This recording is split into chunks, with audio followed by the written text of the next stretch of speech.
Hello my YouTube family, ಹೇಗಿದ್ದೀರಾ ಎಲ್ಲರೂ? I hope ಎಲ್ಲರೂ ಚೆನ್ನಾಗಿದ್ದೀರಾ. ಅದೇ ರೀತಿ ನಿಮ್ಮ ಲೈಫ್ನಲ್ಲಿ ಪಾಸಿಟಿವ್ ಆಗಿ ಥಿಂಕ್ ಮಾಡ್ತಾ ಇದ್ದೀರಾ ಅಂದ್ಕೊಂಡಿದ್ದೀನಿ. ಇವತ್ತಿನ ರೀಡಿಂಗಲ್ಲಿ ತುಂಬ ಬ್ಯೂಟಿಫುಲ್ ಆಗಿರುವ ಎನರ್ಜಿ ಯಾವುದಿದೆ ಅಂತ ನೋಡೋಣ. ಮೊದಲು ಸ್ವಲ್ಪ ಕಾಮ್ ಆಗಿ ಕೂತ್ಕೊಳ್ಳಿ, ಡೀಪ್ ಬ್ರೀತನ್ನು ತಗೊಳ್ಳಿ, ನಿಮ್ಮ ಮೈಂಡ್ ಮತ್ತು ಮನಸ್ಸನ್ನು ರಿಲ್ಯಾಕ್ಸ್ ಮಾಡ್ಕೊಳ್ಳಿ. ನಿಮ್ಮ ಪರ್ಸನ್ ಹೆಸರನ್ನು ಮನಸ್ಸಾರೆ 3 ಬಾರಿ ನೆನೆಸ್ಕೊಳ್ಳಿ. ಅವರ ಫೇಸನ್ನು ಇಮ್ಯಾಜಿನ್ ಮಾಡ್ಕೊಳ್ಳಿ. ನೀವು ಮತ್ತು ಅವರು ಒಟ್ಟಿಗೆ ಕಳೆದಿರುವಂತಹ ಬ್ಯೂಟಿಫುಲ್ ಮೆಮೊರೀಸ್ನ ನೆನಪು ಮಾಡ್ಕೊಳ್ಳಿ. ಅದಕ್ಕೂ ಮೊದಲು ಈ ರೀಡಿಂಗ್ ನಿಮ್ಮವರೆಗೂ ತಲುಪಿದೆ ಅಂದರೆ ಯು ಆರ್ ಸೋ ಬ್ಲೆಸ್ಡ್. ಹಾಗಾಗಿ ಯೂನಿವರ್ಸ್ಗೆ ಮನಸ್ಸಾರೆ ಗ್ರ್ಯಾಟಿಟ್ಯೂಡ್ ಹೇಳಿ, ಥ್ಯಾಂಕ್ ಯು ಯೂನಿವರ್ಸ್ ಅಂತ ಹೇಳಿ ಆ ಎನರ್ಜಿಯನ್ನು ಫೀಲ್ ಮಾಡಿ. ನಿಮ್ಮ ವ್ಯಕ್ತಿಯ ಎನರ್ಜಿಯನ್ನು ಫೀಲ್ ಮಾಡಿ. ರೀಡಿಂಗ್ ಕೇಳುವಾಗ ಯಾವ ಪಾಸಿಟಿವ್ ವೈಬ್ ಬರುತ್ತೋ ಅದನ್ನು ಮನಸ್ಸಾರೆ ರಿಸೀವ್ ಮಾಡ್ಕೊಳ್ಳಿ. ನೀವು ಸ್ಟ್ರಾಂಗ್ ಆಗಿರಬೇಕು, ಯಾಕೆಂದರೆ ನಿಮ್ಮ ಮನಸ್ಸಿನ ಎನರ್ಜಿ ತುಂಬ ಪವರ್ಫುಲ್ ಆಗಿರುತ್ತೆ. ಇದು ಜನರಲ್ ರೀಡಿಂಗ್ ಆಗಿರುತ್ತೆ. ಜನರಲ್ ರೀಡಿಂಗ್ ಆಗಿರೋದ್ರಿಂದ ಜನರಲ್ ರೀತಿಯಲ್ಲೇ ನೀವು ಇದನ್ನು ಜಡ್ಜ್ ಮಾಡಬೇಕಾಗುತ್ತೆ. ಅಂದರೆ ಎಷ್ಟು ವಿಷಯಗಳು ನಿಮಗೆ ಮ್ಯಾಚ್ ಆಗುತ್ತೋ, ಎಷ್ಟು ಎನರ್ಜೀಸ್ಗಳು ನಿಮಗೆ ಮ್ಯಾಚ್ ಆಗುತ್ತೋ ಅಷ್ಟನ್ನು ಮಾತ್ರ ತಗೊಂಡು ಬಾಕಿ ಉಳಿದಿರುವ ವಿಷಯಗಳನ್ನು ನೀವು ಅಲ್ಲಿಗೆ ಬಿಡಬೇಕಾಗುತ್ತೆ. ಯಾಕೆ ಅಂದರೆ ಎಲ್ಲರ ಎನರ್ಜೀಸ್ ಕೂಡ ಸೇಮ್ ಆಗಿರೋದಿಲ್ಲ. ಈ ರೀಡಿಂಗಲ್ಲಿ ಬರುವ ಯಾವುದೇ ವಿಷಯಗಳನ್ನಾಗಲಿ ಫೋರ್ಸ್ಫುಲ್ಲಾಗಿ ನಿಮ್ಮ ಮೇಲೆ ನೀವು ಹಾಕ್ಕೊಳ್ಬಾರ್ದು. ರೀಡಿಂಗನ್ನು ನೋಡಬೇಕಾದ್ರೆ ವಿಡಿಯೋನ ಲೈಕ್ ಮಾಡ್ಕೊಳ್ಳಿ. ಅದೇ ರೀತಿ ಚಾನಲ್ನ ಸಬ್ಸ್ಕ್ರೈಬ್ ಮಾಡಿಕೊಂಡು ಕನೆಕ್ಟ್ ಆಗಿ. ಮನಸ್ಸಿನ ಒಳಗಿನ ಹೀಲಿಂಗ್ ಮತ್ತು ಪಾಸಿಟಿವ್ ವೈಬ್ಸ್ ಇದೆ. ಅಂದರೆ ಈ ರೀಡಿಂಗನ್ನು ಕೇವಲ ರೀಡಿಂಗ್ ಅಂತ ನೋಡಬೇಡಿ, ಇದನ್ನು ಒಂದು ಮ್ಯಾನಿಫೆಸ್ಟೇಷನ್ ಟೂಲ್ ಥರ ಫೀಲ್ ಮಾಡಿ. ಅಂದರೆ ನಿಮ್ಮ ಪ್ರಶ್ನೆಗಳಿಗೆ ಉತ್ತರಗಳು, ನಿಮ್ಮ ಸಂಬಂಧ, ರಿಲೇಷನ್ಶಿಪ್ ನಿಧಾನವಾಗಿ ಹೀಲ್ ಆಗ್ತಾ ಇದೆ ಅಂತ ಮನಸ್ಸಿನಲ್ಲಿ ಕಲ್ಪನೆ ಮಾಡ್ಕೊಳ್ಳಿ. ಈಗ ನಿಮ್ಮಿಬ್ಬರ ನಡುವೆ ಇದ್ದ ಪ್ರೀತಿ ಮತ್ತೆ ನಿಧಾನವಾಗಿ ಹಿಂದಿರುಗುವಂತಹ ವೈಬ್ ಕಾಣಿಸ್ತಾ ಇದೆ. ಒಬ್ಬರ ಮೇಲೆ ಒಬ್ಬರಿಗೆ ಇದ್ದ ಟ್ರಸ್ಟ್ ಮತ್ತೆ ಕಟ್ಟಿಕೊಳ್ಳುವ ಪ್ರಯತ್ನ ನಡೀತಾ ಇದೆ. ಅಂಡರ್ಸ್ಟ್ಯಾಂಡಿಂಗ್ ಹೆಚ್ಚಾಗುವ ಚಾನ್ಸಸ್ ಇದೆ. ಅಟ್ರಾಕ್ಷನ್, ಎಮೋಷ್ನಲ್ ಬಾಂಡ್ ಅನ್ನೋದು ಮತ್ತೆ ಕಾಣ್ತಾ ಇದೆ. ಈ ರಿಲೇಷನ್ಶಿಪ್ ಅನ್ನೋದು ಸಂಪೂರ್ಣವಾಗಿ ಎಂಡ್ ಆಗಿಲ್ಲ ಅನ್ನೋ ಎನರ್ಜಿ ಇದೆ. ಇನ್ನೂ ಕನೆಕ್ಷನ್ ಇದೆ. ಅದೇ ರೀತಿ ನೀವು ಎಷ್ಟು ಪಾಸಿಟಿವ್ ಆಗಿ ಯೋಚನೆ ಮಾಡ್ತೀರೋ ಅಷ್ಟೇ ರಿಸಲ್ಟ್ ಕೂಡ ಬೇಗನೆ ಕಾಣಿಸೋದಕ್ಕೆ ಶುರು ಆಗ್ಬೋದು. ಗಿಲ್ಟ್, ಪಶ್ಚಾತ್ತಾಪ, ಮಾನಸಿಕ ಒತ್ತಡ, ದೂರ ಹೋಗಬೇಕು ಅನ್ನೋ ಫೀಲಿಂಗ್, ಕೆರಿಯರ್ ಮೇಲೆ ಫೋಕಸ್, ಕನ್ಫ್ಯೂಷನ್ ಎನರ್ಜಿ ಇದೆ. ತುಂಬ ಹೆವಿ ಎನರ್ಜಿ ಇದೆ. ನಿಮ್ಮ ಪಾರ್ಟ್ನರ್ ಈಗ ಹೊರಗಡೆಯಿಂದ ಯಾವುದೇ ರೀತಿ ಬಿಹೇವ್ ಮಾಡ್ತಾ ಇರ್ಬೋದು, ನಾರ್ಮಲ್ ಆಗಿರ್ಬೋದು, ಮಾಮೂಲಾಗಿ ಎಲ್ಲರ ಜೊತೆ ಬೆರೀತಾ ಇರಬಹುದು. ಬಟ್ ಮನಸ್ಸಿನ ಒಳಗಡೆ ತುಂಬ ಆಳವಾಗಿ ಏನೋ ಯೋಚಿಸ್ತಾ ಇದ್ದಾರೆ. ಅವರಿಗೀಗ ಅವರ ಹಳೆಯ ವರ್ತನೆ ಬಗ್ಗೆ ತುಂಬ ಪಶ್ಚಾತ್ತಾಪ ಬರ್ತಾ ಇದೆ. ನನ್ನಿಂದಲೇ ಈ ಗ್ಯಾಪ್ ಅನ್ನೋದು ಬಂದಿದೆ. ನಾನು ಸ್ವಲ್ಪ ಬೇರೆ ರೀತಿಯಾಗಿ ಹ್ಯಾಂಡಲ್ ಮಾಡಿದರೆ ಇವತ್ತು ಈ ಪರಿಸ್ಥಿತಿ ಹೀಗಿರ್ತಾ ಇರಲಿಲ್ಲ ಅಂತ ಅವರ ಮನಸ್ಸು ಮತ್ತೆ ಮತ್ತೆ ಹೇಳ್ಕೊಳ್ತಾ ಇದೆ. ಒಂದು ಸಲ ಅವರು ಸ್ವಾರ್ಥಿಯಾಗಿ ವರ್ತಿಸ್ಬಿರಬಹುದು. ನಿಮ್ಮ ರಿಲೇಷನ್ಶಿಪ್ಪಲ್ಲಿ ತುಂಬ ಸ್ವಾರ್ಥತನದಿಂದ ಅವರ ಬಗ್ಗೆ ಅವರು ಥಿಂಕ್ ಮಾಡಿರ್ಬೋದು, ನಿಮ್ಮ ಬಗ್ಗೆ ಕೇರ್ ಮಾಡದೇ ಇರ್ಬೋದು. ಪಾಸ್ಟಲ್ಲಿ ನಿಮ್ಮ ಭಾವನೆಗಳನ್ನು ಅಷ್ಟು ಸೀರಿಯಸ್ ಆಗಿ ತಗೊಳ್ಳಿಲ್ಲ, ಅಥವಾ ನೀವು ಎಷ್ಟು ಹರ್ಟ್ ಆಗಿದ್ದೀರೋ ಅದನ್ನು ಆ ಸಮಯದಲ್ಲಿ ಅರ್ಥ ಮಾಡ್ಕೊಳ್ಳಿಲ್ಲ. ಆದರೆ ಈಗ ಆ ಎಲ್ಲ ಸಣ್ಣ ಸಣ್ಣ ಘಟನೆಗಳು, ಆ ಎಲ್ಲ ಸಣ್ಣ ಸಣ್ಣ ನೆನಪುಗಳು ಅವರ ಮನಸ್ಸಿನೊಳಗಡೆ ಒಂದೊಂದಾಗಿ ನೆನಪಾಗ್ತಾ ಇದೆ. ನೀವು ಕಣ್ಣೀರು ಹಾಕಿದ್ದು, ನಿಮ್ಮ ಸೈಲೆನ್ಸ್, ನಿಮ್ಮ ನೋವು, ನಿಮ್ಮ ಎಫರ್ಟ್ಸ್, ಇದೆಲ್ಲ ಈಗ ಅವರಿಗೆ ಕ್ಲಿಯರ್ ಆಗಿ ಅರ್ಥ ಆಗ್ತಾ ಇದೆ. ಅವರೀಗ ಈ ರಿಲೇಷನ್ಶಿಪ್ಪನ್ನು ಸ್ಟ್ರೆಸ್ನಿಂದ ಸ್ವಲ್ಪ ದೂರ ಇರಬೇಕು ಅಂತ ಫೀಲ್ ಮಾಡ್ತಾ ಇದ್ದಾರೆ. ಅವರ ತಲೆ ಈಗ, ಅವರ ಮೈಂಡ್ ಈಗ ತುಂಬ ಒತ್ತಡದಲ್ಲಿದೆ. ಹೆಚ್ಚು ಯೋಚನೆ, ಜಗಳ ಆಗಿರೋ ಟೈಮ್, ಮಿಸ್ಅಂಡರ್ಸ್ಟ್ಯಾಂಡಿಂಗ್ಸ್, ಎಮೋಷ್ನಲ್ ಪ್ರೆಷರ್, ಇದೆಲ್ಲ ಅವರ ಮೆಂಟಲ್ ಸ್ಟೇಟನ್ನು ತುಂಬ ಟಯರ್ಡ್ ಮಾಡ್ತಾ ಇದೆ. ಅವ್ರಿಗೀಗ ಯಾರ ಜೊತೆಯೂ ಜಗಳ ಬೇಡ, ಯಾರಿಗೂ ಏನು ಪ್ರೂವ್ ಮಾಡೋ ಮನಸ್ಸಿಲ್ಲ, ಸ್ವಲ್ಪ ಸಮಾಧಾನ ಬೇಕು, ಆ ರೀತಿ ಅಂದ್ಕೊಳ್ತಿದ್ದಾರೆ. ಆ ಎನರ್ಜಿ ಇದೆ. ಈಗ ಅವರ ಫೋಕಸ್ ಸ್ವಲ್ಪ ಬೇರೆ ಕಡೆಗೆ ಕೂಡ ಹೋಗ್ತಾ ಇದೆ. ಅವರ ಫ್ಯೂಚರ್, ಅವರ career, personal growth, life stable ಮಾಡೋದು, ಇದರ ಬಗ್ಗೆ ತುಂಬ ಯೋಚನೆ ಮಾಡ್ತಾ ಇದ್ದಾರೆ. ಯಾಕೆಂದರೆ ಅವರಿಗೆ ಈಗ ಒಂದು ಭಯ ಇದೆ, ನನ್ನ ಲೈಫ್ ಇಷ್ಟೇ ಕನ್ಫ್ಯೂಸ್ಡ್ ಆಗಿ ಇರಬಾರ್ದು ಅನ್ನೋ ಫೀಲಿಂಗ್. ಬಟ್ ಇಲ್ಲಿ ಇಂಪಾರ್ಟೆಂಟ್ ವಿಷಯ ಏನು ಅಂದರೆ ಅವರು ನಿಮ್ಮನ್ನು ಸಂಪೂರ್ಣವಾಗಿ ಮರ್ತಿಲ್ಲ. ಅವರ ಮನಸ್ಸು ಎರಡೂ ಕಡೆ ಓಡ್ತಾ ಇದೆ. ಒಂದು ಕಡೆ ಈ ವ್ಯಕ್ತಿ ಅವರ ಜೀವನದ, ಅವರ ಕೆರಿಯರ್, ಅವರ ಫ್ಯೂಚರ್ ಬಗ್ಗೆ ತುಂಬ ಥಿಂಕ್ ಮಾಡ್ತಾ ಇದ್ದಾರೆ. ಇನ್ನೊಂದು ಕಡೆ ನೀವು ತುಂಬ ಮುಖ್ಯ ಅನ್ನೋದು, ನಿಮ್ಮನ್ನು ಕಳ್ಕೊಳ್ಬಾರ್ದು ಅನ್ನೋದು ಇವರ ಮನಸ್ಸಿನಲ್ಲಿದೆ. ನಿಮ್ಮಿಂದ ದೂರ ಹೋಗೋದು ಅವರಿಗೆ ನೋವು ಕೊಡ್ತಾ ಇದೆ. ಆದರೆ ಇದೇ ಸಂಬಂಧದಲ್ಲಿ ಇರೋದು ಕೂಡ ಅವರಿಗೆ ಹೆವಿ ಆಗ್ತಾ ಇದೆ. ಅಂದರೆ ಮಿಸ್ಅಂಡರ್ಸ್ಟ್ಯಾಂಡಿಂಗ್ ಬಂದಿರಬಹುದು, ನೋ ಕಾಂಟ್ಯಾಕ್ಟ್ ಸಿಚುವೇಶನ್ ಬಂದಿರಬಹುದು, ಅದು ಹೆವಿ ಅಂತ ಅನ್ನಿಸ್ತಾ ಇದೆ. ಸೊ ಅವರ ಎನರ್ಜಿ ತುಂಬ ಕನ್ಫ್ಯೂಸ್ಡಾಗಿ ಕಾಣಿಸ್ತಾ ಇದೆ. ನಿಮ್ಮ ಹತ್ರ ಬರಬೇಕು, ಮಾತಾಡಿಸ್ಬೇಕು ಅಂತ ಅನ್ನಿಸ್ತಾ ಇದೆ. ಮತ್ತೊಂದು ಕ್ಷಣದಲ್ಲಿ ಸ್ವಲ್ಪ ದೂರ ಉಳಿಬೇಕು ಅಂತ ಫೀಲ್ ಮಾಡ್ತಾ ಇದ್ದಾರೆ. ಕೆಲವೊಂದು ಸಲ ನಿಮಗೆ ಮೆಸೇಜ್ ಮಾಡಬೇಕು ಅಂತ ಅನಿಸುತ್ತೆ, ಮತ್ತು ಬೇಡ ಈಗ ಮಾತಾಡೋದ್ರಿಂದ ಮತ್ತೆ ಜಗಳ ಫೈಟ್ ಅನ್ನೋದು ಜಾಸ್ತಿ ಆಗಬಹುದು ಅನ್ನೋ ರೀತಿ ಹಿಂದೆ ಸರಿತಾ ಇದ್ದಾರೆ. ಅವರ ಮನಸ್ಸಿನಲ್ಲಿ ತುಂಬ ದೊಡ್ಡ ವಾರ್ ನಡೀತಾ ಇದೆ. ಈಗ ಅವರ ಭಾವನೆಗಳ ಜೊತೆ ಒಬ್ಬರೇ ಫೈಟ್ ಮಾಡ್ತಾ ಇದ್ದಾರೆ ಅನ್ನೋ ಎನರ್ಜಿ ಇದೆ. ಇನ್ನು ಒತ್ತಡದಿಂದ ಓಡಬೇಕು ಅನ್ನೋ ಮನಸ್ಸು, ಡಿಪ್ರೆಷನ್ ಎನರ್ಜಿ, ತುಂಬ ಹೆವಿ ಫೀಲಿಂಗ್ಸ್ ಎನರ್ಜಿ, ಮನಸ್ಸಿನ ಒಳಗಡೆ ಎಮೋಷ್ನಲ್ ಆಗಿರುವಂತಹ ಎನರ್ಜಿ. ಈ ವ್ಯಕ್ತಿ ಈಗ ನಿಜವಾಗ್ಲೂ ಎಮೋಷನಲ್ಲಿ ತುಂಬ ಟಯರ್ಡ್ ಆಗಿದ್ದಾರೆ. ಹೊರಗಡೆ ನೋಡಿದ್ರೆ ಅವರು ಸ್ಟ್ರಾಂಗ್ ಥರ ಇರಬಹುದು, ನಾರ್ಮಲ್ ಆಗಿರ್ಬೋದು, ಸೋಷಿಯಲ್ ಮೀಡಿಯಾದಲ್ಲಿ ನಾರ್ಮಲ್ ಆಗಿರ್ಬೋದು, ಬೇರೆಯವ್ರ ಮುಂದೆ ನಗ್ತಾ ಇರ್ಬೋದು. ಆದರೆ ಮನಸ್ಸಿನ ಒಳಗಡೆ ತುಂಬ ಡೌನ್ ಆಗ್ತಾ ಇದ್ದಾರೆ. ಈ ರಿಲೇಷನ್ಶಿಪ್ಪಲ್ಲಿ ಏನಾಗ್ತಾ ಇದೆ ಅನ್ನೋದನ್ನು ಸರಿಯಾಗಿ ಹ್ಯಾಂಡಲ್ ಮಾಡೋದಕ್ಕೆ ಆಗ್ತಾ ಇಲ್ಲ ಅನ್ನೋ ಫೀಲಿಂಗ್ ಸ್ಟ್ರಾಂಗ್ ಆಗಿ ಬರ್ತಾ ಇದೆ. ಅವರ ಮನಸ್ಸಿನೊಳಗಡೆ ಒಂದೇ ಟೈಮ್ನಲ್ಲಿ ತುಂಬ ಎಮೋಷನ್ಸ್ ಓಡ್ತಾ ಇದೆ. ಫ್ರಸ್ಟ್ರೇಷನ್, ನೋವು, ಕೋಪ, ಬೇಸರ, ಕನ್ಫ್ಯೂಷನ್, ಗೊಂದಲ ಇದೆಲ್ಲ ಜೊತೆ ಮಿಕ್ಸ್ ಆಗಿ ಅವರನ್ನು ಮನಸ್ಸಿನ ಒಳಗಡೆ ತುಂಬ ಹಿಂದೆ ತಳ್ತಾ ಇದೆ. ಕೆಲವೊಂದು ಸಲ ಅವರಿಗೆ ತುಂಬ ಕೋಪ ಬರುತ್ತೆ, ಮತ್ತು ಅದೇ ಕ್ಷಣದಲ್ಲಿ ಪೇಯ್ನ್ ಆಗುತ್ತೆ ಮನಸ್ಸಿಗೆ. ಆಮೇಲೆ ಇದೆಲ್ಲ ಯಾಕಾಯಿತು ಅನ್ನೋ ಬೇಸರ ಶುರುವಾಗುತ್ತೆ.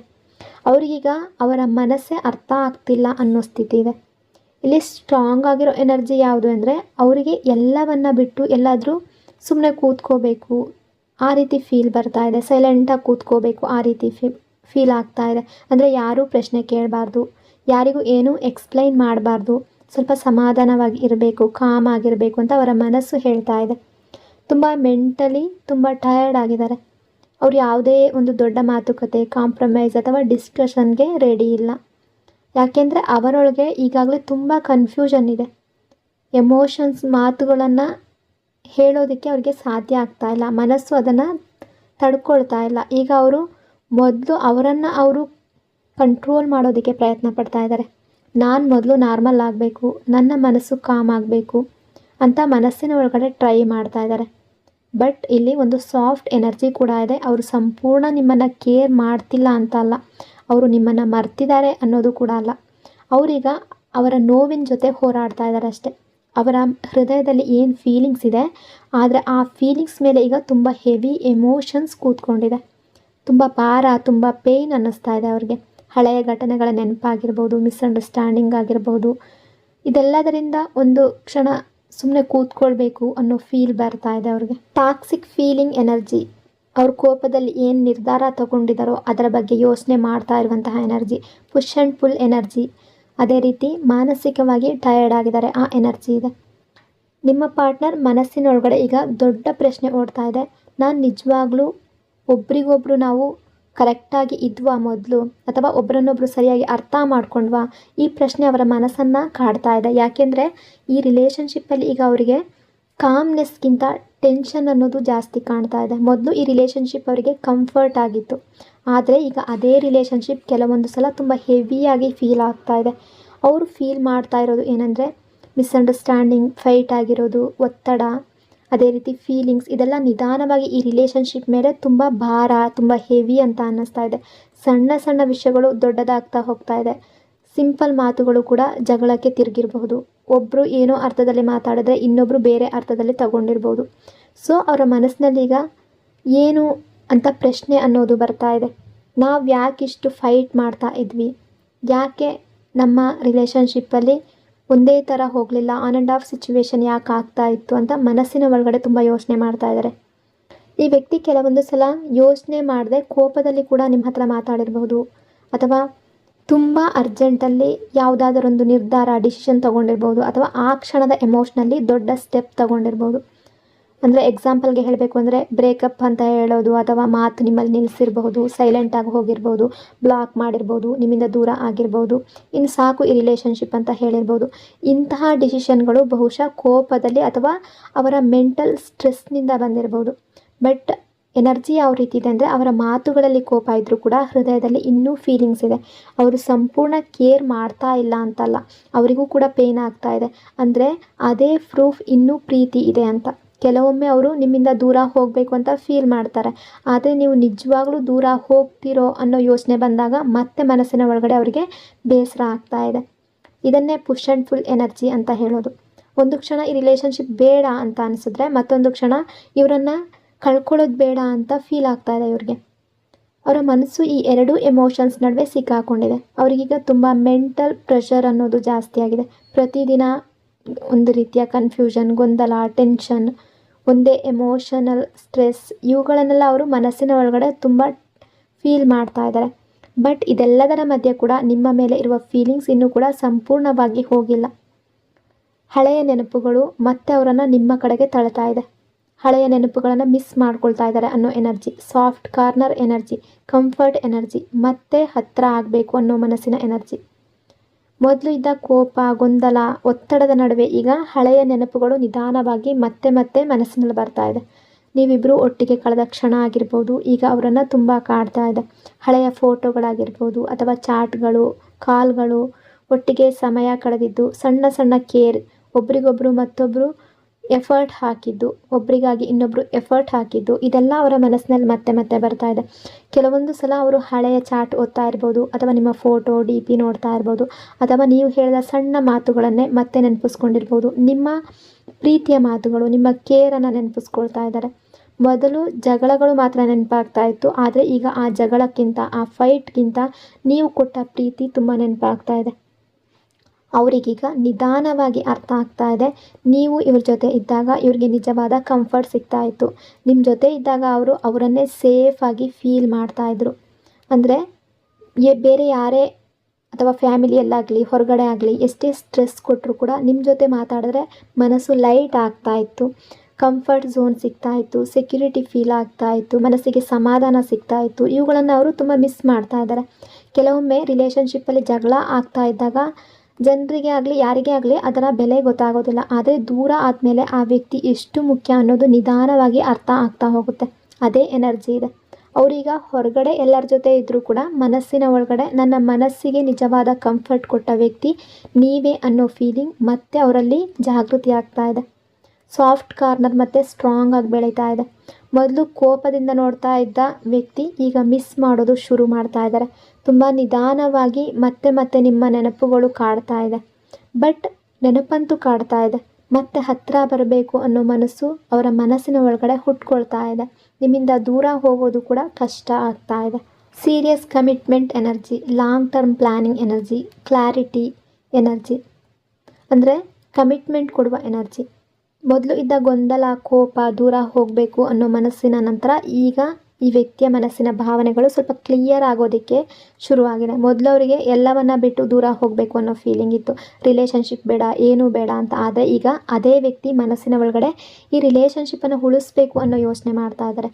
ಇದು ಒಂದೇ ದಿನದಲ್ಲಿ ಆಗಿರೋದಲ್ಲ, ತುಂಬ ಯೋಚನೆ, ತುಂಬ ಎಮೋಷ್ನಲ್ ಅಪ್ಸ್ ಆ್ಯಂಡ್ ಡೌನ್ಸ್, ತುಂಬ ಮಿಸ್ ಮಾಡೋದು, ಇದೆಲ್ಲ ಆದಮೇಲೆ ಅವರ ಮನಸ್ಸು ನಿಧಾನವಾಗಿ ಕ್ಲಿಯರ್ ಆಗ್ತಾ ಇದೆ. ಈ ವ್ಯಕ್ತಿ ಕೇವಲ ಜಗಳ ಆಗಿರೋದರ ಬಗ್ಗೆ, ಫೈಟ್ ಆಗಿರೋದರ ಬಗ್ಗೆ ಅಥವಾ ಈಗಿನ ಸಿಚುವೇಶನ್ ಬಗ್ಗೆ ಮಾತ್ರ ಥಿಂಕ್ ಮಾಡ್ತಾ ಇಲ್ಲ. ಮುಂದೆ ನಮ್ಮ ಲೈಫ್ ಹೇಗಿರ್ಬೋದು ಅನ್ನೋದನ್ನು ತುಂಬ ಥಿಂಕ್ ಮಾಡ್ತಾ ಇದ್ದಾರೆ, ಯೋಚನೆ ಮಾಡ್ತಾ ಇದ್ದಾರೆ.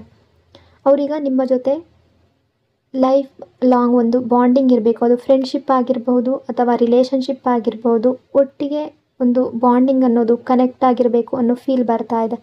ನಿಮ್ಮ ಜೊತೆ ಒಂದು ಸ್ಟೇಬಲ್ ರಿಲೇಷನ್ಶಿಪ್, ಈ ರೀತಿಯ ಥಾಟ್ಸ್ ಬರ್ತಾ ಇದೆ. ಮೊದಲು ಭಯ ಜಾಸ್ತಿ ಇತ್ತು, ಈಗ ನಿಧಾನವಾಗಿ ನಿಮ್ಮನ್ನು ಎಲ್ಲಿ ಕಳ್ಕೊಳ್ಬಾರ್ದು ಅನ್ನೋ ಫೀಲಿಂಗ್ ಜಾಸ್ತಿ ಆಗ್ತಾ ಇದೆ. ಈ ರಿಲೇಷನ್ಶಿಪ್ಗೆ ಒಂದು ಸ್ಟ್ರಾಂಗ್ ಹೆಸರು ಕೊಡುವ ಆಸೆ ಅವರ ಮನಸ್ಸಿನಲ್ಲಿ ಬೆಳೀತಾ ಇದೆ. ಲಾಂಗ್ ಟರ್ಮ್ ರಿಲೇಷನ್ಶಿಪ್ ಆಗಿರಬೇಕು, ಪರ್ಮನೆಂಟ್ ಬಾಂಡ್ ಆಗಿರಬೇಕು, ಈ ರೀತಿ ಥಿಂಕ್ ಮಾಡ್ತಾ ಇದ್ದಾರೆ. ಕೆಲವೊಮ್ಮೆ ಅವರು ನೇರವಾಗಿ ಹೇಳೋಕ್ಕಾಗದೇ ಇರ್ಬೋದು, ಬಟ್ ಮನಸ್ಸಿನೊಳಗಡೆ ಮಾತ್ರ ಇವರು ನನ್ನ ಲೈಫ್ನಲ್ಲಿ ಇರಬೇಕು, ಈ ರಿಲೇಷನ್ಶಿಪ್ ಕಂಟಿನ್ಯೂ ಆಗಬೇಕು ಅನ್ನೋ ಆಸೆ ತುಂಬ ಡೀಪ್ ಆಗಿದೆ. ಬಟ್ ಅವರ ಮನಸ್ಸಿನೊಳಗಡೆ ಭಯ ಸಂಪೂರ್ಣ ಹೋಗಿಲ್ಲ. ಹಿಂದೆ ಅಥವಾ ಪಾಸ್ಟ್ನಲ್ಲಿ ಆಗಿರುವ ನೋವಾಗಿರ್ಬೋದು, ಮಿಸ್ಅಂಡರ್ಸ್ಟ್ಯಾಂಡಿಂಗ್ಸ್ ಆಗಿರ್ಬೋದು, ಜಗಳ, ಫೈಟ್ ಆಗಿರ್ಬೋದು, ಇದೆಲ್ಲ ಕಾರಣಕ್ಕೆ ಕೆಲವೊಂದು ಸಲ ಅವರ ಹೋಪ್ ಹೆಚ್ಚಾಗ್ತಾ ಇದೆ, ಮತ್ತು ಕೆಲವೊಂದು ಸಲ ಆ ಹೋಪ್ ಅನ್ನೋದು ಕುಸಿತಾ ಇದೆ. ಒಂದು ದಿನ ಎಲ್ಲ ಸರಿಯಾಗಬಹುದು ಅಂತ ಅನ್ನಿಸ್ತಾ ಇದೆ, ಮತ್ತೊಂದು ದಿನ ಮತ್ತೆ ಅದೇ ನೋವಾದರೆ ಅನ್ನೋ ಭಯ ಬರ್ತಾ ಇದೆ. ಅಂದರೆ ಹೋಪ್ ಮತ್ತು ಫಿಯರ್ ಎರಡೂ ಒಂದೇ ಸಮಯದಲ್ಲಿ ಅವರ ಮನಸ್ಸಿನಲ್ಲಿ ಓಡಾಡ್ತಾ ಇದೆ. ಬಟ್ ಒಂದು ವಿಷಯ ಏನು ಅಂದರೆ, ಈ ವ್ಯಕ್ತಿ ಈಗ ಈ ರಿಲೇಷನ್ಶಿಪ್ಪನ್ನು ಸೀರಿಯಸ್ ಆಗಿ ನೋಡೋದು ಶುರು ಮಾಡಿದ್ದಾರೆ. ಮೊದಲು ಕೇವಲ ಎಮೋಷನ್ ಇತ್ತು, ಈಗ ಅದಕ್ಕೆ ಒಂದು ಲಾಂಗ್ ಟರ್ಮ್ ರಿಲೇಷನ್ಶಿಪ್ ಇರಬೇಕು ಅನ್ನೋ ರೀತಿ ಫೀಲ್ ಮಾಡ್ತಾ ಇದ್ದಾರೆ. ಅಟೆನ್ಷನ್ ಮತ್ತು ಸೆಲ್ಫ್ ರೆಸ್ಪೆಕ್ಟ್ ಎನರ್ಜಿ, ಇಗ್ನೋರ್ ಆದ ಫೀಲಿಂಗ್, ಅಟೆನ್ಷನ್ ಬೇಕು ಅನ್ನೋ ಆಸೆ, ಸೆಲ್ಫ್ ರೆಸ್ಪೆಕ್ಟ್, ವ್ಯಾಲ್ಯೂ ಕೊಡಲಿಲ್ಲ ಅನ್ನೋ ನೋವು, ಈ ಎನರ್ಜಿ ಇದೆ. ಕೇವಲ ನೀವು ದೂರ ಹೋದ್ರಿ ಅನ್ನೋ ನೋವು ಅಷ್ಟೇ ಅಲ್ಲ, ದೊಡ್ಡ ನೋವು ಕೂಡ ಅವರ ಮನಸ್ಸಿನಲ್ಲಿದೆ. ಅವರಿಗೆ ಫೀಲ್ ಆಗ್ತಾ ಇದೆ, ನೀವು ಇವರನ್ನು ಅರ್ಥ ಮಾಡ್ಕೊಳ್ಳಿಲ್ಲ, ಇವರ ಫೀಲಿಂಗ್ಸ್ಗೆ ನೀವು ವ್ಯಾಲ್ಯೂ ಕೊಡಲಿಲ್ಲ, ಇವರೆಷ್ಟು ಕೇರ್ ಮಾಡಿದ್ರು ಅನ್ನೋದನ್ನು ನೀವು ನೋಡಲಿಲ್ಲ ಅನ್ನೋ ರೀತಿ ಇವರು ಫೀಲ್ ಮಾಡ್ಕೊಳ್ತಾ ಇದ್ದಾರೆ. ಇದು ಇವರ ಮನಸ್ಸಿನ ಫೀಲಿಂಗ್ಸ್. ಕೆಲವೊಮ್ಮೆ ರಿಲೇಷನ್ಶಿಪ್ಪಲ್ಲಿ ಜಗಳಕ್ಕಿಂತ ಹೆಚ್ಚು ನೋವಾಗೋದು ಏನಂದರೆ ವ್ಯಾಲ್ಯೂ ಕಾಣಿಸ್ಲಿಲ್ಲ ಅನ್ನೋ ಫೀಲಿಂಗ್. ಆ ಫೀಲಿಂಗ್ ಇವರಿಗೆ ಆಗ್ತಾ ಇದೆ. ಯಾವುದೋ ಒಂದು ಘಟನೆ ಆಗಿರ್ಬೋದು, ಅದು ಅವರ ಸೆಲ್ಫ್ ರೆಸ್ಪೆಕ್ಟ್ಗೆ ತುಂಬ ಹರ್ಟ್ ಮಾಡಿರ್ಬೋದು. ನೀವು ಅವರನ್ನು ಇಗ್ನೋರ್ ಮಾಡಿರ್ಬೋದು, ಅವರ ಮಾತನ್ನು ಸೀರಿಯಸ್ ಆಗಿ ತಗೊಳ್ಳಿಲ್ಲ, ಅವರು ಹೇಳುವ ನೋವನ್ನು ನೀವು ಅರ್ಥ ಮಾಡ್ಕೊಳ್ಳಿಲ್ಲ, ಅಥವಾ ಅವ್ರಿಗೆ ಬೇಕಿದ್ದ ಸಮಯದಲ್ಲಿ ನೀವು ಸಪೋರ್ಟ್ ಕೊಡಲಿಲ್ಲ ಅನ್ನೋ ರೀತಿ ಇವ್ರು ಫೀಲ್ ಮಾಡ್ತಾ ಇದ್ದಾರೆ. ನೀವು ಅವರಿಗಾಗಿ ತುಂಬ ಎಫರ್ಟ್ ಹಾಕಿರಬಹುದು, ಅವರಿಗಾಗಿ ತುಂಬ ಸ್ಟ್ರಗಲ್ ಮಾಡಿರ್ಬೋದು, ರಿಲೇಷನ್ಶಿಪ್ಪನ್ನು ಉಳಿಸ್ಬೇಕು ಅಂತ ತುಂಬ ಹೋರಾಟ ಮಾಡಿರ್ಬೋದು. ಬಟ್ ಇವರ ಮನಸ್ಸಿನಲ್ಲಿ ಈ ರೀತಿಯ ಫೀಲಿಂಗ್, ಅವ್ರಿಗೆ ಬೇಕಾದಾಗ ನೀವು ಅವರ ನೋವನ್ನು ಅರ್ಥ ಮಾಡ್ಕೊಳ್ಳಿಲ್ಲ, ಆ ರೀತಿ ಫೀಲ್ ಮಾಡ್ಕೊಳ್ತಾ ಇದ್ದಾರೆ. ಹೊರಗಡೆ ಅವರು ಕೋಪದಲ್ಲಿ ರಿಯಾಕ್ಟ್ ಮಾಡಿರ್ಬೋದು, ಬಟ್ ಕೋಪದ ಒಳಗಡೆ ತುಂಬ ನೋವಿದೆ. ಅವರಿಗೀಗ ಏನು ಅನ್ನಿಸ್ತಾ ಇದೆ ಅಂದರೆ, ನಿಮಗೆ ಇವರು ಇಂಪಾರ್ಟೆಂಟ್ ಅಲ್ವಾ ಅನ್ನೋ ಪ್ರಶ್ನೆ ಬರ್ತಾ ಇದೆ. ಅಟೆನ್ಷನ್ ಎನರ್ಜಿ ಬೇಕು ಅಂತ ಅನ್ನಿಸ್ತಾ ಇದೆ. ನಿಮ್ಮ ಟೈಮ್ ಬೇಕು, ನಿಮ್ಮ ಪ್ರೀತಿ ಬೇಕು, ನಿಮ್ಮ ಫುಲ್ ಅಟೆನ್ಷನ್ ಬೇಕು ಅನ್ನೋ ರೀತಿ ಫೀಲ್ ಮಾಡ್ತಾ ಇದ್ದಾರೆ. ಕೇವಲ ಮಾತಿಗಾಗಿ ಅಲ್ಲ, ನಿಮ್ಮ ಆ್ಯಕ್ಷನ್ನಲ್ಲಿ ಕೂಡ ಅವರಿಗೆ ಪ್ರೀತಿ ಕಾಣಬೇಕು ಅನ್ನೋ ಆಸೆ ಇದೆ. ಕೆಲವೊಂದು ಸಲ ಅವರು ನಿಮ್ಮಿಂದ ಸಣ್ಣ ಸಣ್ಣ ವಿಷಯಗಳನ್ನು ಎಕ್ಸ್ಪೆಕ್ಟ್ ಮಾಡಿರ್ಬೋದು. ಒಂದು ಮೆಸೇಜ್, ಒಂದು ಕೇರ್ ಆಗಿರುವಂತಹ ಮಾತು ಅಥವಾ ಎಲ್ಲ ಥರಲ್ಲೂ ನಾನು ಇದ್ದೀನಿ ಅನ್ನೋ ಫೀಲಿಂಗ್ ನೀವು ಕೊಡಬೇಕು ಅಂತ ಬಯಸಿರ್ಬೋದು. ಆದರೆ ಅದು ಸಿಗಲಿಲ್ಲ ಅನ್ನೋ ನೋವು ಇವರ ಮನಸ್ಸಿಗೆ ಬರ್ತಾ ಇದೆ. ಈ ಎಲ್ಲ ಎನರ್ಜಿ ಪ್ರಕಾರ ದೊಡ್ಡ ಬದಲಾವಣೆ ಕೂಡ ತರುವ ಸಾಧ್ಯತೆ ಇದೆ. ಯಾಕೆಂದರೆ ಕೆಲವೊಮ್ಮೆ ದೊಡ್ಡ ದೊಡ್ಡ ಗಿಫ್ಟ್ ಅನ್ನೋದು ಬೇಡ, ಅವರ ನೋವನ್ನು ಯಾರಾದರೂ ಅರ್ಥ ಮಾಡಿಕೊಂಡ್ರೆ ಸಾಕು ಅಂತ ಅನ್ನಿಸ್ಬಿಡುತ್ತೆ. ಅದೇ ರೀತಿ ಈ ವ್ಯಕ್ತಿಗೂ ಕೂಡ ಆಗ್ತಾ ಇದೆ. ಇವರ ಫೀಲಿಂಗ್ಸ್ ನಿಜವಾಗ್ಲೂ ಮ್ಯಾಟರ್ ಆಗ್ತಾ ಇದೆ ಇವರಿಗೆ. ಮತ್ತೆ ಹಳೆಯ ಪ್ರೀತಿ ಬೇಕು ಅನ್ನೋ ರೀತಿ ಫೀಲ್ ಮಾಡ್ತಾ ಇದ್ದಾರೆ. Missing energy, soft love energy, magnetic pull energy, ಮತ್ತೆ ಮಾತು ಆರಂಭ ಮಾಡಬೇಕು ಅನ್ನೋ ಆಸೆ ಇರುವಂತಹ ಎನರ್ಜಿ. ಈ ವ್ಯಕ್ತಿ ಹೊರಗಡೆ ಎಷ್ಟೇ ಸ್ಟ್ರಾಂಗ್ ಆಗಿ ಬಿಹೇವ್ ಮಾಡಿದ್ರು ಕೂಡ, ಮುಖವಾಡ ಹಾಕ್ಕೊಂಡು ನಟಿಸಿದ್ರು ಕೂಡ, ನನಗೇನು ಫೀಲ್ ಆಗ್ತಾ ಇಲ್ಲ ಅನ್ನೋ ಥರ ತೋರಿಸಿದ್ರು ಕೂಡ, ಮನಸ್ಸಿನ ಒಳಗಡೆ ಮಾತ್ರ ನಿಮ್ಮನ್ನು ತುಂಬ ಮಿಸ್ ಮಾಡ್ತಾ ಇದ್ದಾರೆ. ಅವರು ನಿಮ್ಮನ್ನು ಮರ್ತಿಲ್ಲ. ಕೆಲವೊಂದು ಸಲ ಕೋಪದಲ್ಲಿ ದೂರ ಹೋಗಿರ್ಬೋದು, ಮಾತು ನಿಲ್ಲಿಸಿರ್ಬೋದು, ರಿಪ್ಲೈ ಕೊಡದೇ ಇರ್ಬೋದು. ಆದರೆ ಅದರಿಂದ ಫೀಲಿಂಗ್ಸ್ ಮುಗ್ದೋಗಿದೆ ಅನ್ನೋದು ಅಲ್ಲ, ಅವರ ಹೃದಯದಲ್ಲಿ ನಿಮ್ಮ ಮೇಲೆ ಇನ್ನೂ ಸಾಫ್ಟ್ ಕಾರ್ನರ್ ಉಳ್ಕೊಂಡಿದೆ. ಇಲ್ಲಿ ತುಂಬ ಸ್ಟ್ರಾಂಗಾಗಿ ಏನು ಎನರ್ಜಿ ಇದೆ ಅಂದರೆ, ಕೆಲವೊಂದು ಸಲ ನಿಮ್ಮ ಕಾಲ್ಗಾಗಿ ಕಾದಿರ್ಬೋದು, ನೀವು ಮೆಸೇಜ್ ಮಾಡಿದ್ದೀರಾ ಅಂತ ನೋಡಿರ್ಬಹುದು, ಒಮ್ಮೆ ನೀವು ಆನ್ಲೈನ್ ಬಂದಿದ್ದೀರಾ ಅಂತ ನೋಡಿರ್ಬೋದು, ನಿಮ್ಮ ಸ್ಟೇಟಸ್ ಚೆಕ್ ಮಾಡಿರ್ಬೋದು, ಮತ್ತು ನಿಮ್ಮ ಹಳೆಯ ಮೆಸೇಜ್ಗಳನ್ನು ಮತ್ತೆ ಓದಿರ್ಬೋದು. ಅವ್ರಿಗೀಗ ನಿಮ್ಮ ಜೊತೆ ಸಣ್ಣ ಮಾತಾದರೂ ಆಗಲಿ ಅನ್ನೋ ಆಸೆ ಕೂಡ ಇದೆ. ಅಂದರೆ ದೊಡ್ಡ ಡಿಸ್ಕಷನ್ ಬೇಡ, ದೊಡ್ಡ ಜಗಳ ಬೇಡ, ಆದರೆ ಒಂದು ಸಣ್ಣ ಮಾತಾದರೂ ಆಗಲಿ ಅನ್ನೋ ಫೀಲ್ ಕೂಡ ಬರ್ತಾ ಇದೆ. ಬಟ್ ಹೊರಗಡೆಯಿಂದ ರೂಢಾಗಿ ಬಿಹೇವ್ ಮಾಡ್ತಾ ಇದ್ದಾರೆ. ಮ್ಯಾಗ್ನೆಟಿಕ್ ಪುಲ್ ಎನರ್ಜಿ, ಅವ್ರು ಎಷ್ಟೇ ದೂರ ಇರೋದಕ್ಕೆ ಟ್ರೈ ಮಾಡಿದ್ರು ಕೂಡ ಮನಸ್ಸು ಮತ್ತೆ ನಿಮ್ಮ ಕಡೆ ಬರ್ತಾ ಇದೆ. ಕೆಲವೊಂದು ಸಲ ಅವರನ್ನೇ ಡಿಸ್ಟ್ರ್ಯಾಕ್ಟ್ ಮಾಡೋದಕ್ಕೆ ಟ್ರೈ ಮಾಡಿರ್ಬೋದು. ಕೆಲಸದಲ್ಲಿ ಬ್ಯುಸಿ ಆಗೋದು, ಫ್ರೆಂಡ್ಸ್ ಜೊತೆ ಇರ್ಬೋದು, ಸೋಷಿಯಲ್ ಮೀಡಿಯಾದಲ್ಲಿ ಟೈಮ್ ಕಳೆಯೋದು. ಆದರೆ ದಿನದ ಕೊನೆಯಲ್ಲಿ ಮಾತ್ರ ನಿಮ್ಮ ನೆನಪು ಅವರ ಮನಸ್ಸಿಗೆ ಬರ್ತಾ ಇದೆ. ಇಲ್ಲಿ ಒಂದು ವಿಷಯ ಕ್ಲಿಯರ್ ಏನು ಅಂದರೆ, ಸಂಪೂರ್ಣ ನೆಗೆಟಿವಿಟಿ ಅನ್ನೋದು ಇನ್ನೂ ಕೂಡ ಹೋಗಿಲ್ಲ. ಹಳೆಯ ನೋವು ಇನ್ನೂ ಇದೆ, ಕೋಪದ ಅದೇ ಭಾವನೆಗಳು ಕೂಡ ಸ್ವಲ್ಪ ಇದೆ, ಭಯ ಕೂಡ ಇದೆ. ಆದರೆ ಎಲ್ಲದರ ಮೇಲಿಂದ ಈಗ ಪ್ರೀತಿಯ ಎನರ್ಜಿ ಕೂಡ ನಿಧಾನವಾಗಿ ಮೇಲಕ್ಕೆ ಬರ್ತಾ ಇದೆ. ಮೊದಲು ಕೋಪ ಜಾಸ್ತಿ ಇತ್ತು, ಈಗ ಮಿಸ್ ಮಾಡೋದು ಜಾಸ್ತಿ ಆಗ್ತಾ ಇದೆ. ಮೊದಲು ದೂರ ಇರಬೇಕು ಅಂತ ಅನ್ನಿಸ್ತಾ ಇತ್ತು, ಈಗ ಮತ್ತೆ ಕನೆಕ್ಷನ್ ಬೇಕು ಅನ್ನೋ ಫೀಲಿಂಗ್ ಹುಡ್ತಾ ಇದೆ.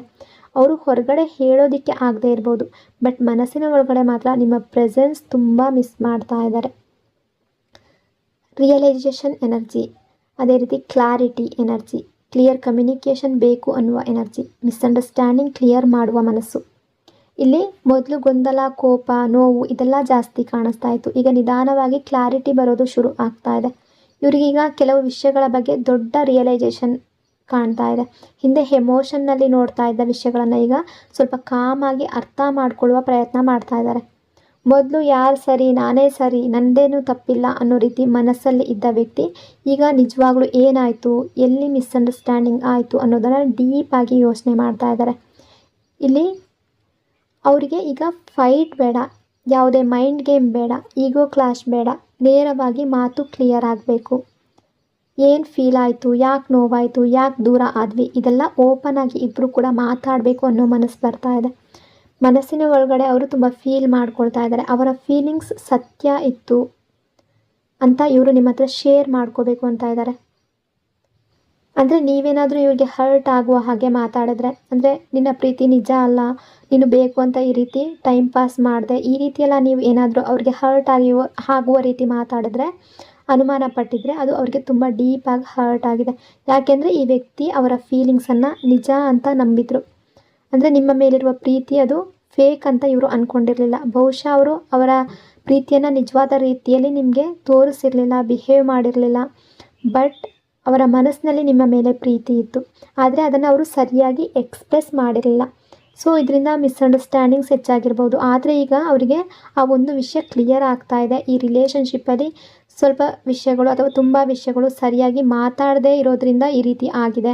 ಮಿಸ್ಅಂಡರ್ಸ್ಟ್ಯಾಂಡಿಂಗ್ ಬಂದಿದೆ, ನೋ ಕಾಂಟ್ಯಾಕ್ಟ್ ಸಿಚುವೇಶನ್ ಬಂದಿದೆ, ದೂರ ಆಗಿದ್ದೀರಾ ಅನ್ನೋದು ಅವರ ಮನಸ್ಸಿಗೆ ಬರ್ತಾ ಇದೆ. ಸೊ ಈಗ ಮನಸ್ಸಿನ ಒಳಗಡೆ ಒಂದು ಸಲ ಎಲ್ಲವನ್ನ ಕ್ಲಿಯರ್ ಮಾಡಬೇಕು ಅನ್ನೋ ಆಸೆ ಬರ್ತಾ ಇದೆ. ಮತ್ತು ನಿಧಾನವಾಗಿ ಈ ರಿಲೇಷನ್ಶಿಪ್ಪಲ್ಲಿ ಕ್ಲಾರಿಟಿ ಅನ್ನೋದು, ಅರ್ಥ ಮಾಡಿಕೊಳ್ಳುವ ಮನಸ್ಸು, ಹಾನೆಸ್ಟ್ ಆಗಿರುವ ಕಮ್ಯುನಿಕೇಷನ್ ಇದೆಲ್ಲ ಬೆಳೆಯುವ ಸಾಧ್ಯತೆ ತುಂಬ ಜಾಸ್ತಿ ಕಾಣ್ತಾ ಇದೆ.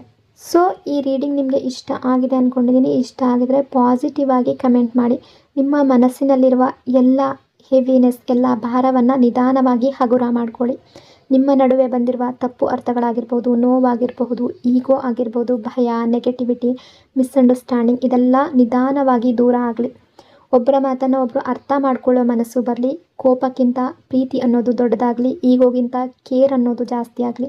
ನಿಮ್ಮಲ್ಲಿರುವ ದೂರಕ್ಕಿಂತ ಹತ್ತಿರ ಅನ್ನೋದು ಹೆಚ್ಚಾಗಲಿ. ಒಬ್ಬರ ಮೇಲೆ ಒಬ್ಬರಿಗೆ ಇದ್ದ ನಂಬಿಕೆ ಮತ್ತೆ ಹುಟ್ಕೊಳ್ಳಿ. ಮೊದಲಿನ ಹಾಗೆ ಪ್ರೀತಿ, ಸಂತೋಷ, ಹ್ಯಾಪಿನೆಸ್, ನಿಜವಾದ ಅಟ್ರಾಕ್ಷನ್, ಕೇರ್, ಕಂಫರ್ಟ್ ಮತ್ತೆ ನಿಮ್ಮ ನಡುವೆ ತುಂಬಿ ಹರಿಲಿ. ಒಬ್ಬರ ಪ್ರೆಸೆನ್ಸ್ ಮತ್ತೊಬ್ಬರಿಗೆ ತುಂಬ ಹ್ಯಾಪಿನೆಸ್ಸನ್ನು ತರಲಿ. ರೆಸ್ಪೆಕ್ಟ್, ಕ್ಲಾರಿಟಿ, ಮೆಚ್ಯೂರಿಟಿ, ಅರ್ಥ ಮಾಡಿಕೊಳ್ಳುವಂತಹ ಗುಣ ಎಲ್ಲವೂ ಕೂಡ ನಿಮ್ಮ ರಿಲೇಷನ್ಶಿಪ್ಪಲ್ಲಿ ಇರಲಿ. ಯಾವ ನೋವು ನಿಮ್ಮನ್ನು ದೂರ ಮಾಡ್ತೋ ಅದೇ ನೋವು ಈಗ ನಿಮ್ಮನ್ನು ಇನ್ನಷ್ಟು ಮೆಚ್ಯೂರಾಗಿ ಒಟ್ಟಿಗೆ ಸೇರಿಸಲಿ. ಈ ರಿಲೇಷನ್ಶಿಪ್ ಸ್ಟ್ರಾಂಗ್ ಮತ್ತು ಪರ್ಮನೆಂಟ್ ಕಮಿಟ್ಮೆಂಟ್ ಕಡೆ ಹೋಗಲಿ ಅಂತ ಬ್ಲೆಸ್ ಮಾಡ್ತಾ, ನೀವು ಕೂಡ thank you universe, thank you divine ಅಂತ ನಿಮ್ಮ ರಿಲೇಷನ್ಶಿಪ್ಪನ್ನು ಪ್ರೊಟೆಕ್ಟ್ ಮಾಡ್ತಾ ಇರೋದಕ್ಕೆ ಗ್ರ್ಯಾಟಿಟ್ಯೂಡ್ ಫೀಲ್ ಮಾಡಿ. ಇನ್ನೊಂದು ರೀಡಿಂಗಲ್ಲಿ ಮತ್ತೆ ಸಿಗ್ತೀನಿ. ನಿಮ್ಮ ಪ್ರೀತಿ, ನಿಮ್ಮ ಸಪೋರ್ಟ್ಗೆ thank you so much. Lots and lots of love. God bless you all.